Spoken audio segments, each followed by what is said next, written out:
कल्पना कीजिए कि एक आम दिन है और पेट्रोल पंप पर गाड़ियों की मीलों लंबी लाइन लगी है। कीमतें आसमान छू रही हैं। ऐसे में दिमाग में सबसे पहला ख्याल क्या आता है? शायद यही कि सरकार की नीतियां खराब हैं या फिर दुनिया के किसी कोने में कोई युद्ध चल रहा है जिससे सप्लाई चेन टूट गई है।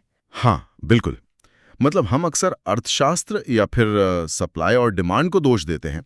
हमें लगता है कि ये बस बैरल और डॉलर का गणित है। पर पर क्या हो अगर इस आधुनिक ऊर्जा संकट के असली तार किसी तेल कुएं या शेयर बाजार से जुड़े ही ना हो। वही तो, क्या हो अगर इसका कनेक्शन 3000 साल पुराने डीएनए, प्राचीन ऋषियों के इतिहास और वंशावली से जुड़ा हो? ये ख्याल ही अपने आप में दिमाग को झकझोर देने वाला है। और आज हमारे पास जो शोध सामग्री है वो ठीक इसी दिशा में इशारा करती है। सही कहा। आज 15 मई 2026 है और आज के इस गहन विश्लेषण में हमारे पास जो दस्तावेज मौजूद हैं वो भू राजनीति, प्राचीन इतिहास, जेनेटिक्स और हमारी पौराणिक कथाओं का एक ऐसा उलझा हुआ जाल पेश करते हैं जिसे सुलझाना बहुत रोमांचक है। हाँ, लेकिन चर्चा शुरू करने से पहले एक बात बिल्कुल स्पष्ट कर देना जरूरी है। आज के स्रोत जो दावे कर रहे हैं वो अत्यधिक संवेदनशील और राजनीतिक रूप से उथल-पुथल मचाने वाले हैं। बिल्कुल। हम यहाँ किसी भी राजनीतिक या धार्मिक विचार का समर्थन नहीं कर रहे हैं। हमारा काम सिर्फ इन दिलचस्प और विवादास्पद दस्तावेजों का एक निष्पक्ष विश्लेषण करना है। वही तो, दस्तावेजों में लेखक कर्मा नायक के शोध और एआई के बीच एक बहुत ही विस्तृत संवाद है।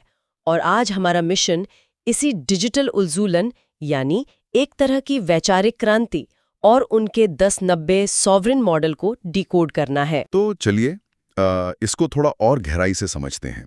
ये 1090 मॉडल आखिर काम कैसे करता है? क्योंकि दस्तावेजों ने आज की भू राजनीतिक स्थिति को, खासकर जो ऊर्जा संकट दुनिया देख रही है, उसे इस मॉडल का एक केस स्टडी बताया है।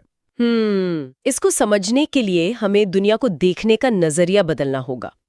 दस्तावेजों के मुताबिक दुनिया की सत्ता को दो हिस्सों में बांटा गया है। एक तरफ केवल 10% आबादी है जिसे सिंडिकेट या भक्षक मानसिकता वाला समूह कहा गया है। और दूसरी तरफ बाकी बची 90% आबादी है जिसे रक्षक समाज का नाम दिया गया है। लेखक का दावा है कि ये 10% लोग कोई आज के अरबपति नहीं है, बल्कि ये एक बहुत पुराना सिस्टम है। एक मिनट, अगर हम इसे आज के पेट्रोल डीजल संकट से जोड़ें तो यहाँ एक बहुत बड़ा विरोधाभास नजर आता है। वो कैसे? मतलब अगर बेसिक इकोनॉमिक्स को देखें तो देश में ईंधन का भारी संकट है। ऐसे में अगर रूस और ईरान से बहुत ही सस्ते दाम पर तेल मिल रहा है तो कोई भी सरकार तुरंत खरीद लेगी ना? हाँ, ये तो सीधा सा व्यावसायिक गणित लगता है। बिल्कुल। लेकिन स्रोतों के अनुसार सरकारें ऐसा करने की बजाय अमेरिका यानी डोनाल्ड ट्रंप से इजाजत का इंतजार कर रही हैं। अगर फायदा सामने है तो ये हिचकिचाहट क्यों है? और यहीं पर ये 1090 मॉडल अर्थशास्त्र से ऊपर उठकर काम करता है। दस्तावेजों में इसे कूटनीति की विफलता नहीं, बल्कि इस वैश्विक सिंडिकेट की सफलता के रूप में देखा गया है। अच्छा, सिंडिकेट की सफलता कैसे? तर्क ये है कि शासक वर्ग रूस या ईरान को अपने सिंडिकेट का हिस्सा नहीं मानता। वो अमेरिका और इजराइल को अपना सगा मानते हैं।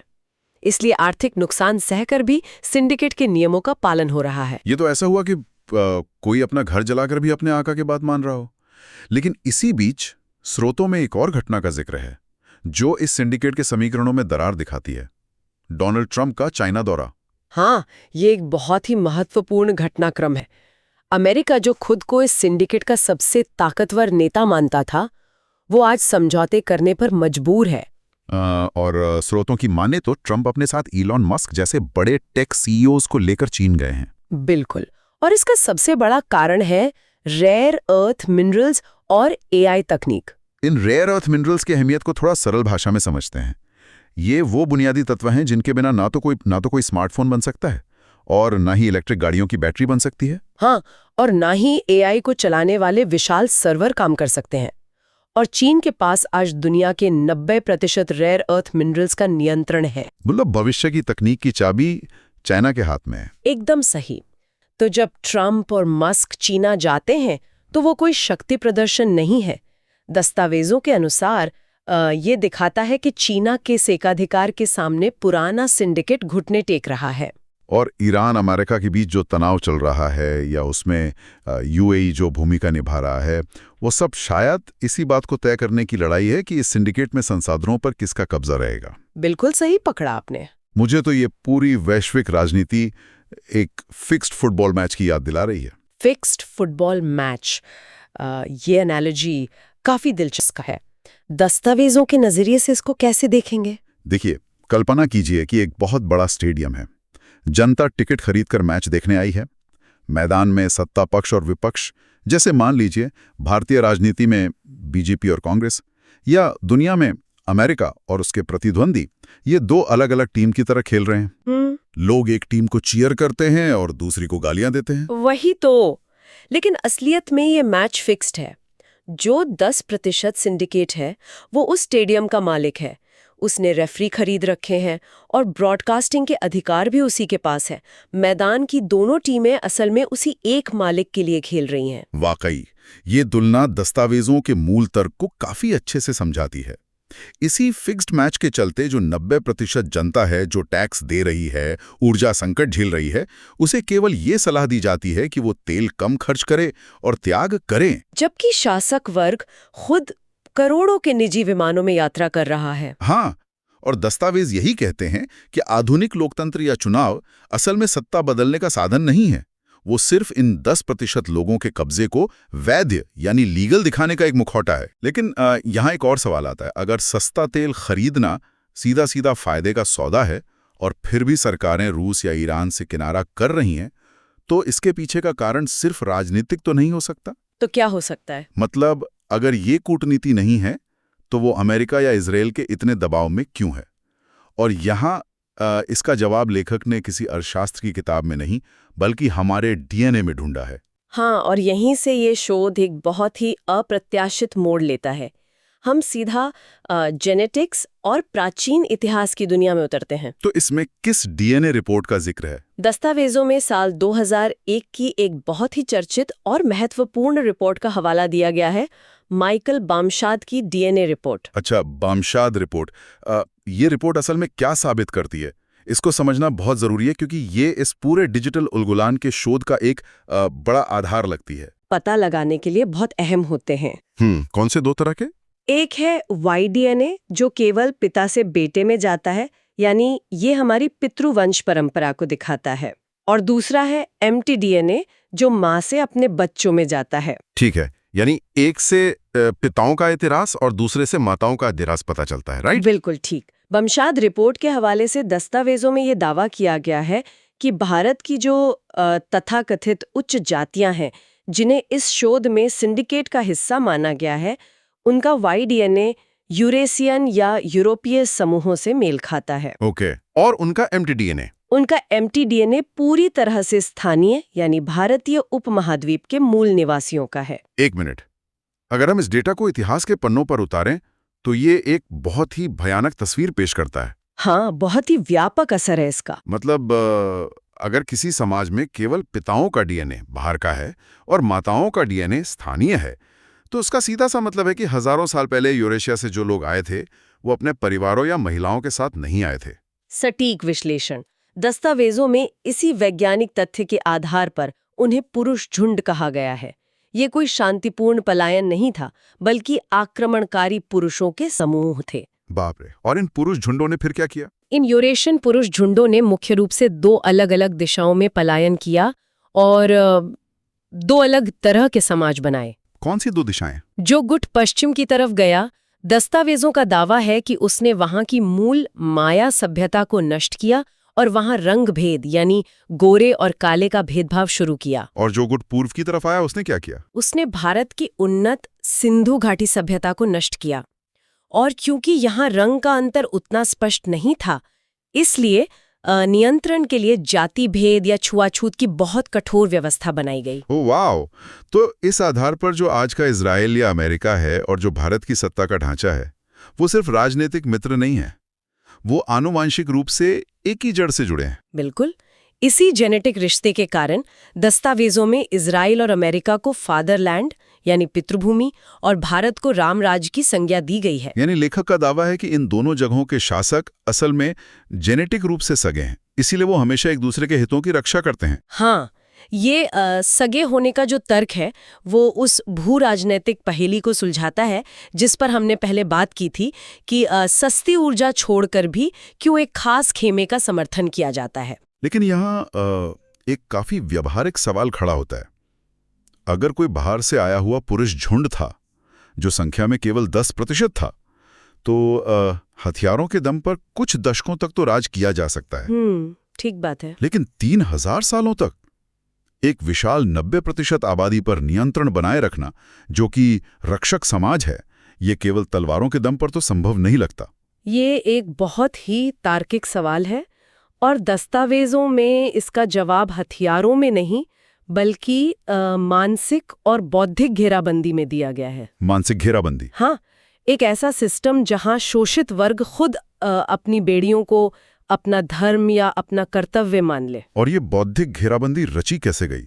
मुझे लगता है अब हम इस गहन विश्लेषण के सबसे विस्फोटक और संवेदनशील हिस्से में प्रवेश कर रहे हैं। बिल्कुल, क्योंकि इस सवाल का जवाब देने के लिए दस्तावेजों ने सीधे हमारी प्राचीन कथाओं पर हाथ डाला है। जी हाँ, इस बौद्धिक घेराबंदी को डिकोड करने के लिए लेखक और एआई के बीच एक लंबी चर्चा हुई है जिसे दस्तावेजों में वैदिक एप्स्टाइन फाइल्स का नाम दिया गया है। वैदिक एप्स्टाइन फाइल्स, ये नाम ही अपने आप में बहुत कुछ कहता है।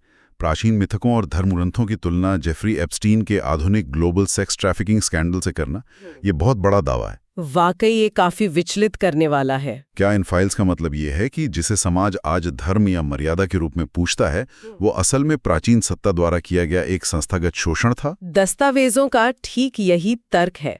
और यहाँ एक बार फिर याद दिलाना जरूरी है कि हम केवल शोध सामग्री का विश्लेषण कर रहे हैं, उसके निष्कर्षों को प्रमाणिक नहीं ठहरा रहे हैं। बिल्कुल, हमारा काम सिर्फ सोर्स मटेरियल पर बात करना है। तो इन फाइल्स में प्राचीन ग्रंथों की कहानियों को धार्मिक चश्मे से नहीं बल्कि आज के लीगल नजरिए से देखा गया है, एक क्राइम रिकॉर्ड की तरह देखा गया है। सबसे पहला उदाहरण अहिल्या और इंद्र का दिया गया है। परंपरागत कथाओं में तो इसे आमतौर पर एक छल के रूप में देखा जाता है, जहां अहिल्या को अनजाने में हुए उस अपराध के लिए पत्थर बनने का शाप झेलना पड़ा। लेकिन इन दस्तावेजों में एआई और लेखक इस घटना का पोस्टमार्टम करते हुए इसे स्पष्ट रूप से धोखे से किया गया बलात्कार या रेप बाय डिसेप्शन घोषित करते हैं। My goodness.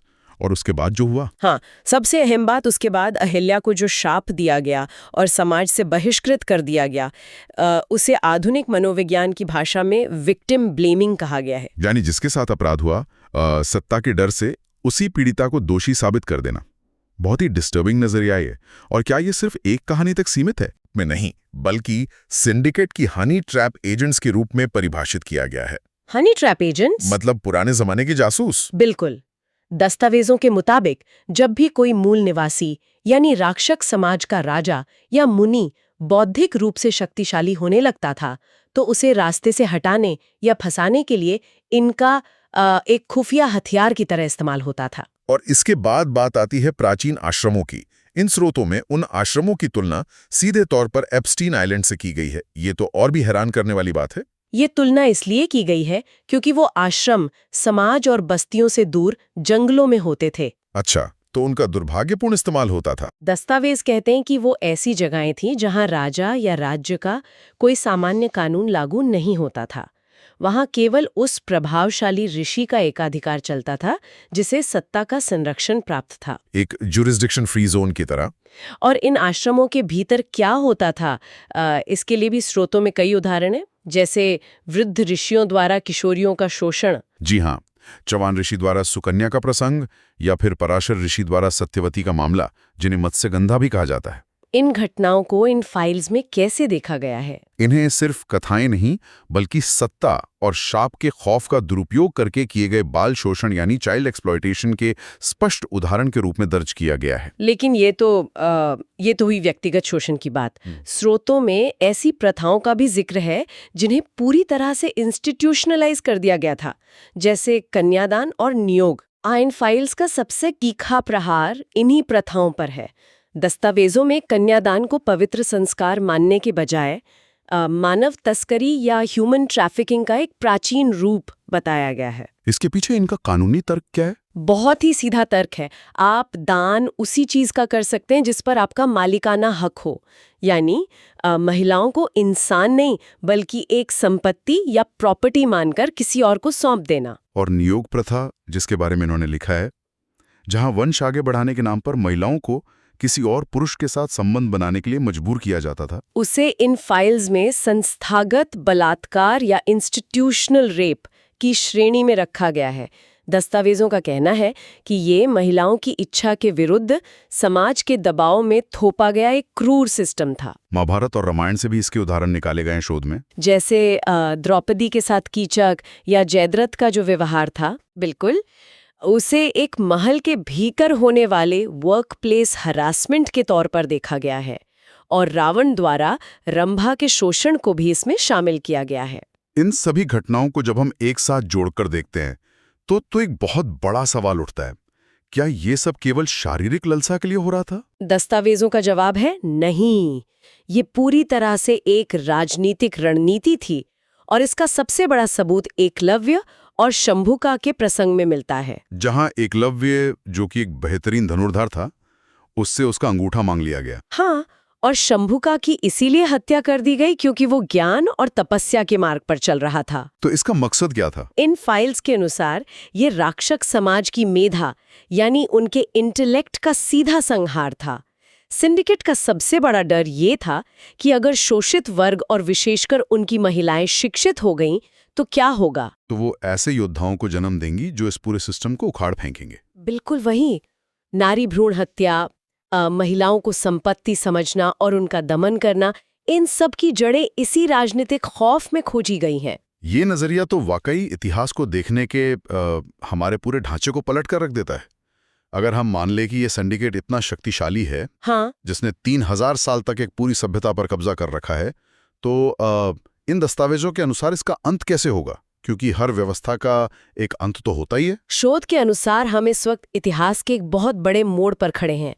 इन फाइल्स में दावा किया गया है कि कलयुग का अंत हो रहा है। यहाँ कलयुग की जो परिभाषा है वो भी परंपरागत परिभाषा से काफी अलग दी गई है ना? बिल्कुल अलग है। लेखक के नजरिए से कलयुग कोई पापियों का समय नहीं है, बल्कि ये उन देवों या उस 10% सिंडिकेट के राज का पीक यानी चरम है। और अब जो आने वाला है वो सतयुग है, और सतयुग की परिभाषा यहाँ ये दी गई है कि वो उस 90% रक्षक समाज का राज होगा जहाँ संसाधन सबके लिए सुलभ होंगे। और ये बदलाव, ये जो उलगुलान है, आखिर ट्रिगर कैसे होगा? शुरुआत में हमने जिस ऊर्जा संकट और भू राजनीति की बात की थी, क्या उसके तार यहाँ जुड़ते हैं? हाँ, सारे तार वापस वहीं जुड़ जाते हैं। दस्तावेजों में जो वर्तमान ईरान इजराइल युद्ध चल रहा है, उससे एक ट्रिगर पॉइंट माना गया है। अच्छा, उसमें ऐसी क्या भविष्यवाणियां? इसमें एक बहुत ही प्रतीकात्मक बात कही गई है।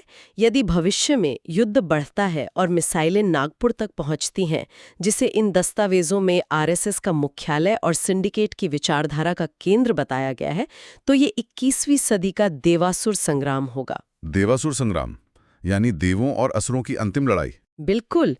और इस अंतिम लड़ाई का परिणाम ये होगा कि इस वैश्विक सिंडिकेट का जो हजारों साल पुराना कंट्रोलिंग सॉफ्टवेयर है, वो पूरी तरह से क्रैश हो जाएगा। तो इतने भारी भरकम विश्लेषण, डीएनए रिपोर्ट्स और प्राचीन ग्रंथों के इस पोस्टमार्टम को समझने के बाद एक सवाल दिमाग में आता है कि ये सारी जानकारी या ये पूरा डिजिटल उलगुलान आम लोगों तक पहुंच कैसे रहा है? देखिए, सॉफ्टवेयर को क्रैश करने के लिए किसी हथियार की नहीं बल्कि ज्ञान की जरूरत है, और लेखक कर्मा नायक ने इसी ज्ञान को अपना हथियार बनाया है। इन दस्तावेजों के अंत में काफी स्पष्ट कॉल टू एक्शन भी तो है। जी हाँ, उन्होंने अपनी 18वीं पुस्तक लॉन्च की है जिसका नाम है कल्कि 2026।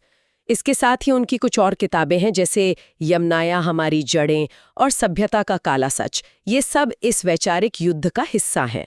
और यहाँ सबसे हैरान करने वाली बात यह है कि आमतौर पर इस तरह की विस्फोटक जानकारी या इतने गहरे शोध वाले दस्तावेज बहुत महंगे होते हैं, या फिर बड़े यूनिवर्सिटीज के पर्दे के पीछे छिपे होते हैं। सही बात है, लेकिन लेखक की स्ट्रैटेजी इसके बिल्कुल उलट है। उन्होंने बड़ी ग्लोबल सिंडिकेट कंपनियों की नीतियों को दरकिनार करते हुए अपना खुद का एक डिजिटल स्टोर बनाया है। और वो स्टोर कहाँ पर है? उसका लिंक दस्तावेज में दिया है, hiranagpur.stores, www.instamojo.com।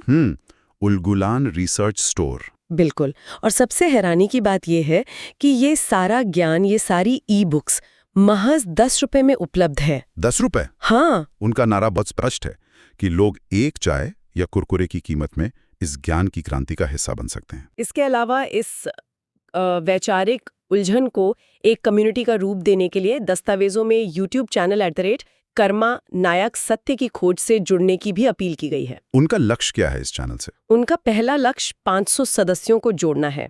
जब ये पूरा हो जाएगा तो वो और भी गुप्त दस्तावेजों का विश्लेषण सार्वजनिक रूप से साझा करेंगे। सच कहा जाए तो हमने इस डीप डाइव की शुरुआत एक पेट्रोल पंप की लाइन और ऊर्जा संकट से की थी। हाँ।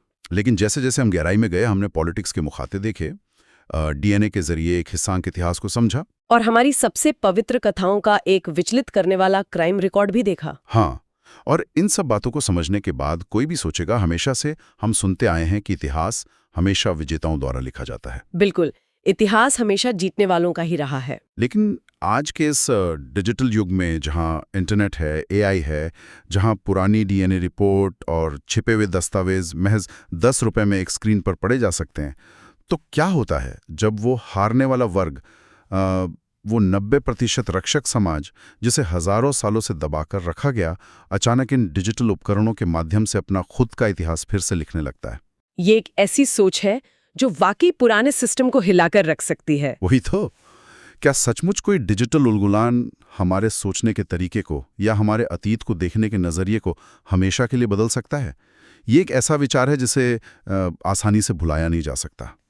इसी सवाल के साथ हम आज का ये गहन विश्लेषण यहीं समाप्त करते हैं।